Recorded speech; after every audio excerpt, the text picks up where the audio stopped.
E se de uma hora para outra a estrada simplesmente acabasse na beira de um rio marrom e silencioso? Motor desligado, ar quente grudando na pele, cheiro de diesel e madeira molhada.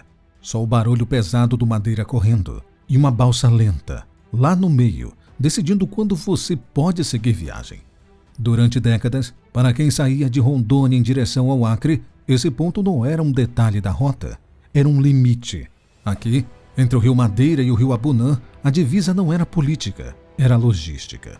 É nesse cenário que surge a Ponte do Abunã, um projeto acima de 150 milhões de reais, pensado para transformar a espera em fluxo contínuo e tirar um estado inteiro da dependência da balsa. Na Amazônia Ocidental, essa pergunta tinha resposta diária em horas perdidas. Frete mais caro e sensação de isolamento. Reserve os próximos minutos conosco e veja como 1,5 quilômetros de concreto mudou definitivamente essa travessia. A Ponte Abunã fica no distrito de Vista Alegre do Abunã, extremo oeste de Rondônia, na BR-364, exatamente onde a rodovia precisa cruzar o rio Madeira rumo ao Acre. Mais do que um ponto no mapa, ela está quase na metade do caminho entre Porto Velho e Rio Branco, em plena região Amacro, zona de desenvolvimento que conecta partes do Amazonas, Acre e Rondônia. São cerca de 1.517 metros de extensão e pouco mais de 14 metros de largura, com 2 faixas de rolamento, acostamentos e calçadas. Ou seja, ela não é só mais uma ponte, é uma das maiores pontes rodoviárias sobre água doce do Brasil. Segundo o Departamento Nacional de Infraestrutura de Transportes, DENIT, cerca de 2.000 veículos cruzam diariamente essa estrutura, reduzindo uma travessia que poderia chegar a 2 horas de espera em fila de balsa para menos de 5 minutos de asfalto contínuo. Aqui não se trata apenas de encurtar um tempo de viagem. Trata-se de eliminar o último elo de isolamento rodoviário de um estado inteiro e abrir um corredor direto entre o centro-oeste brasileiro, a Amazônia e o Pacífico. Só que uma ponte desse porte não nasce do nada. A seguir, voltaremos no tempo para entender que problemas, decisões políticas e pressões econômicas empurraram o Brasil a encarar esse gargalo chamado Abunã. Durante décadas, o Acre viveu uma condição quase simbólica.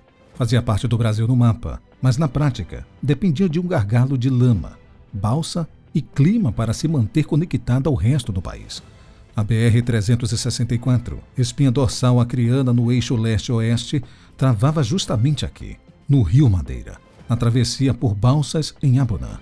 Em 2014, uma cheia histórica inundou a rodovia, paralisou as balsas e deixou Rio Branco isolada das demais capitais por longo período.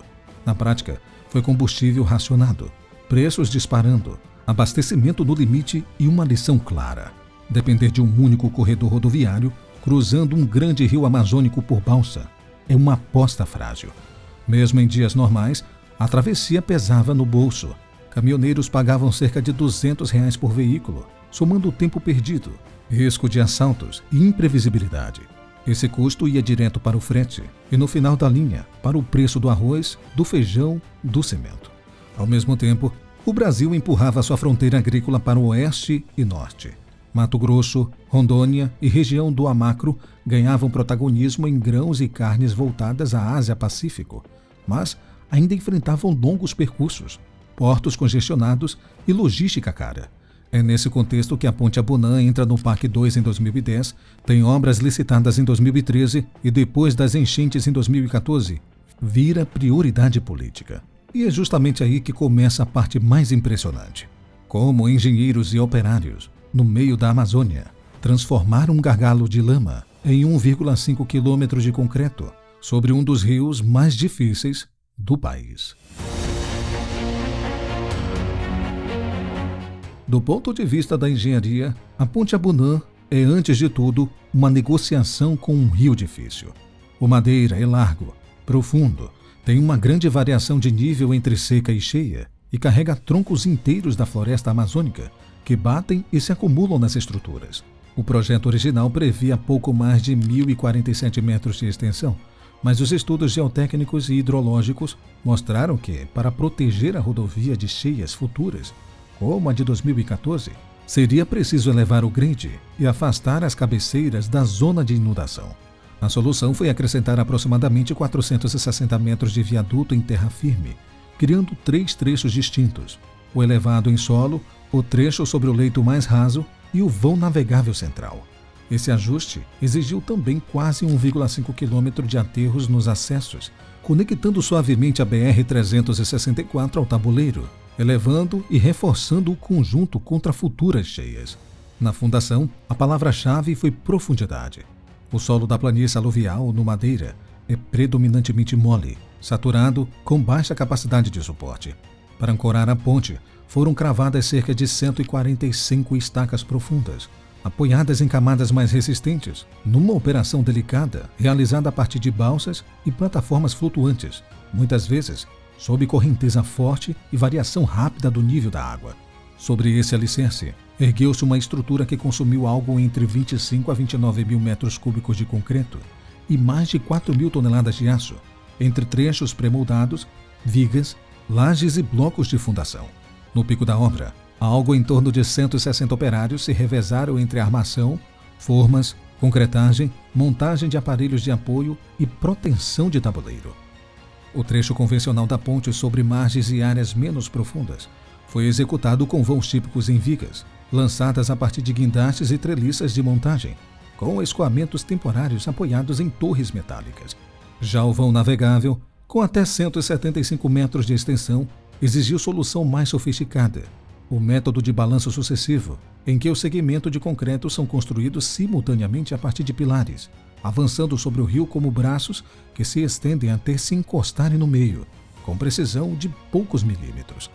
Enquanto a superestrutura subia, a equipe de geotecnia e terraplanagem lutava contra outro inimigo: o aterro dos acessos. No ambiente de solo mole, trazer grandes aterros é sempre um risco de recalques diferenciais. Foi necessário controlar taxas de carregamento, executar trenos e monitorar deformações para garantir que, no futuro, a transição entre pista e ponte não se transformasse em degrau, problema comum em rodovias sobre várzeas. O cronograma, que previa algo em torno de 4 anos, acabou estendido para mais 6 meses. Parte disso veio de eventos imprevisíveis. Uma balsa colidiu com um pilar em construção, cheias excepcionais obrigaram a interromper a concretagem, e já na reta final, a pandemia do Covid-19 reduziu frentes de trabalho, afetando cadeia de suprimentos e turnos. A empreiteira responsável pela execução enfrentou ainda um desafio logístico típico da Amazônia. Quase tudo, cimento, aço, equipamentos especiais, precisava percorrer centenas de quilômetros por rodovia, muitas vezes em trechos ainda em recuperação, para chegar ao canteiro montado no meio da floresta. Ao fim, o resultado é um tabuleiro curvo, a cerca de 30 metros acima da lâmina d'água no ponto mais alto, com pista em torno de 14,5 metros de largura, acostamentos laterais de aproximadamente 2,5 metros e calçadas de 1,5 metro. Não é só um objeto na paisagem elegante, é uma geometria pensada para dar conforto à frota pesada da BR-364, que carrega milhões de toneladas de grãos por ano, vindas de Rondônia e da porção oeste e norte do Mato Grosso. Hoje, a travessia que antes combinava fila, manobra de embarque, travessia lenta e nova fila para desembarcar, virou um trecho contínuo de asfalto, de 2 horas em dias ruins para menos de 5 minutos. Apesar do papel importante ao transporte no norte do Brasil, a Ponte do Abunã ocupa um meio termo interessante entre megaponte urbana e grande obra regional. Com 1.517 metros de extensão, teria comprimento suficiente para alinhar cerca de 14 a 15 campos de futebol oficial em sequência. Quanto ao investimento, estimado em cerca de 150 milhões a 154 milhões de reais, resulta em um custo médio na casa de R$100 mil por metro linear. Esse patamar é compatível com obras de grande porte em ambiente fluvial complexo, com fundações profundas e grandes variações de nível d'água. Vale destacar que a Ponte Abunã atua como elo de um corredor de longa distância, integrando estados e aproximando o Brasil da rota rodoviária rumo ao Pacífico. Comparada à antiga operação de balsas, o contraste é ainda mais expressivo. Antes, um caminhão pesado pagava cerca de pouco mais de R$200 por travessia. Considerando um fluxo diário estimado em 150 mil a 200 mil veículos, dos quais, mesmo que apenas 1/3 fossem caminhões, o sistema poderia gerar uma receita na faixa de R$ 110 mil a R$ 160 mil por dia, algo entre R$ 40 milhões e R$ 60 milhões por ano apenas em tarifas, sem contar o tempo perdido em filas e o diesel queimado em marcha lenta. Hoje, essa barreira tarifária desaparece. A travessia vira parte contínua da rodovia.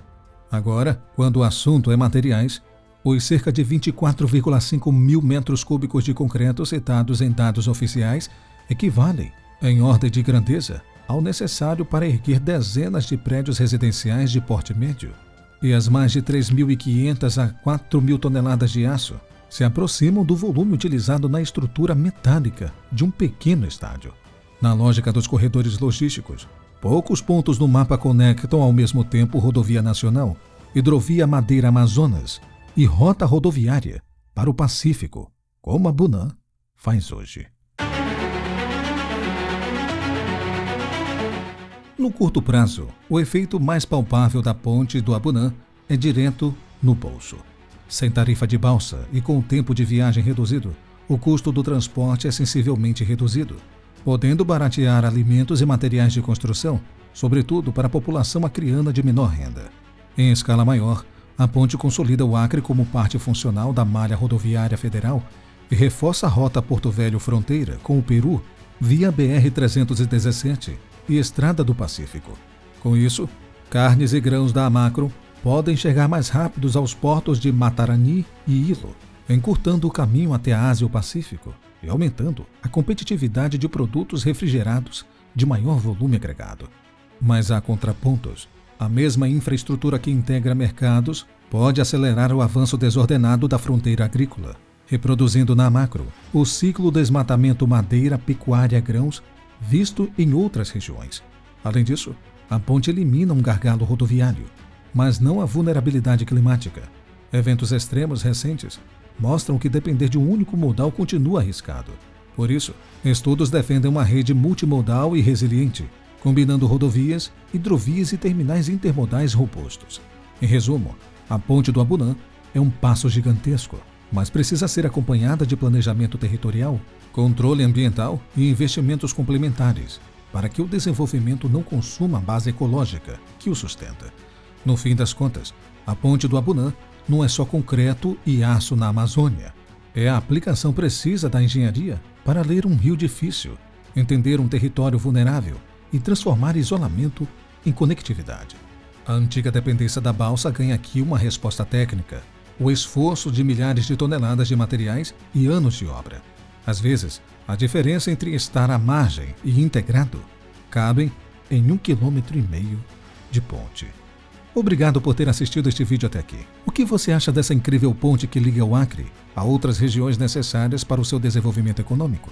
Deixe aqui sua opinião nos comentários. Será que nós teremos alguns acreanos dando seu depoimento aqui nos comentários? Ficarei aqui no aguardo deles. Eu vou ficando por aqui. Um forte abraço e até o próximo vídeo.